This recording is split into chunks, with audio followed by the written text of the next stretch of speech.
বিগত বৰ্ষৰ দুৰ্গা পূজা অক্টোবৰৰ শেষত অনুষ্ঠিত হৈছিল। এই বছৰ কিন্তু তেনে নহয়। এই বছৰ শাৰদীয় দুৰ্গোৎসৱ অক্টোবৰৰ প্ৰথম ভাগতেই অনুষ্ঠিত হ'ব। জানি থওক 2024 চনৰ দুৰ্গা পূজা কেতিয়া পৰিছে? পূজাৰ প্ৰস্তুতি চলোৱাৰ সময় আহি পৰিছে নেকি? এই বছৰ মহালয়া বা সৰ্বপিতৃ অমাৱস্যা পালিত হ'ব 2 অক্টোবৰ বুধবাৰে। সেইদিনাই পিতৃপক্ষৰ অৱসান হৈ দেৱীপক্ষৰ সূচনা হ'ব। 3 অক্টোবৰত দেৱীপক্ষৰ প্ৰতিপদ তিথি।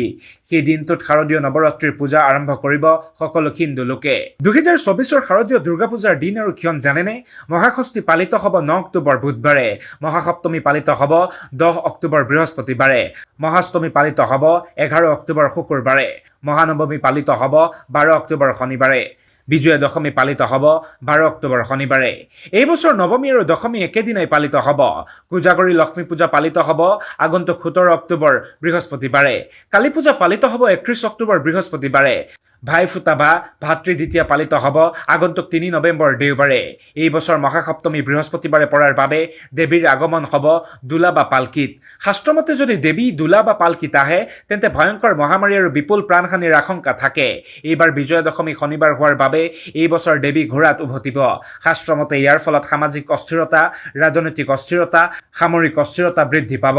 বিগত বৰ্ষৰ দুৰ্গা পূজা অক্টোবৰৰ শেষত অনুষ্ঠিত হৈছিল। এই বছৰ কিন্তু তেনে নহয়। এই বছৰ শাৰদীয় দুৰ্গোৎসৱ অক্টোবৰৰ প্ৰথম ভাগতেই অনুষ্ঠিত হ'ব।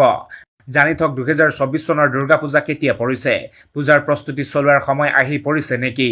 এই বছৰ মহালয়া বা সৰ্বপিতৃ অমাৱস্যা পালিত হ'ব 2 অক্টোবৰ বুধবাৰে। সেইদিনাই পিতৃপক্ষৰ অৱসান হৈ দেৱীপক্ষৰ সূচনা হ'ব। 3 অক্টোবৰত দেৱীপক্ষৰ প্ৰতিপদ তিথি। সেই দিনটোত শাৰদীয় নৱৰাত্ৰিৰ পূজা আৰম্ভ কৰিব সকলো হিন্দু লোকে। 2024 শাৰদীয় দুৰ্গা পূজাৰ দিন আৰু ক্ষণ জানেনে? মহাষষ্ঠী পালিত হ'ব 9 অক্টোবৰ বুধবাৰে। মহাসপ্তমী পালিত হ'ব 10 অক্টোবৰ বৃহস্পতিবাৰে। মহাষ্টমী পালিত হ'ব 11 অক্টোবৰ শুকুৰবাৰে। মহানৱমী পালিত হ'ব 12 অক্টোবৰ শনিবাৰে। বিজয়া দশমী পালিত হ'ব 12 অক্টোবৰ শনিবাৰে। এই বছৰ নৱমী আৰু দশমী একেদিনাই পালিত হ'ব। কোজাগৰী লক্ষ্মী পূজা পালিত হ'ব আগন্তুক 17 অক্টোবৰ বৃহস্পতিবাৰে। কালী পূজা পালিত হ'ব 31 অক্টোবৰ বৃহস্পতিবাৰে। ভাইফুটা বা ভাতৃ দ্বিতীয়া পালিত হ'ব আগন্তুক 3 নৱেম্বৰ দেওবাৰে। এই বছৰ মহাসপ্তমী বৃহস্পতিবাৰে পৰাৰ বাবে দেৱীৰ আগমন হ'ব দোলা বা পালকিত। শাস্ত্ৰমতে যদি দেৱী দোলা বা পালকিত আহে তেন্তে ভয়ংকৰ মহামাৰী আৰু বিপুল প্ৰাণহানিৰ আশংকা থাকে। এইবাৰ বিজয়া দশমী শনিবাৰ হোৱাৰ বাবে এই বছৰ দেৱী ঘোঁৰাত উভতিব। শাস্ত্ৰমতে ইয়াৰ ফলত সামাজিক অস্থিৰতা, ৰাজনৈতিক অস্থিৰতা, সামৰিক অস্থিৰতা বৃদ্ধি পাব।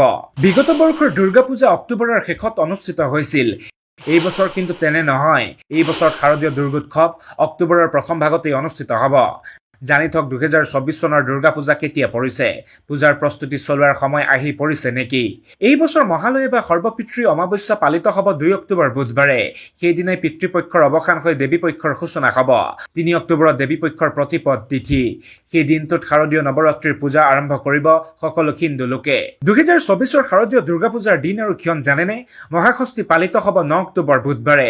মহাসপ্তমী পালিত হ'ব 10 অক্টোবৰ বৃহস্পতিবাৰে। মহাষ্টমী পালিত হ'ব 11 অক্টোবৰ শুকুৰবাৰে। মহানৱমী পালিত হ'ব 12 অক্টোবৰ শনিবাৰে। বিজয়া দশমী পালিত হ'ব 12 অক্টোবৰ শনিবাৰে। এই বছৰ নৱমী আৰু দশমী একেদিনাই পালিত হ'ব। কোজাগৰী লক্ষ্মী পূজা পালিত হ'ব আগন্তুক 17 অক্টোবৰ বৃহস্পতিবাৰে। কালী পূজা পালিত হ'ব 31 অক্টোবৰ বৃহস্পতিবাৰে। ভাইফুটা বা ভাতৃ দ্বিতীয়া পালিত হ'ব আগন্তুক 3 নৱেম্বৰ দেওবাৰে। এই বছৰ মহাসপ্তমী বৃহস্পতিবাৰে পৰাৰ বাবে দেৱীৰ আগমন হ'ব দোলা বা পালকিত।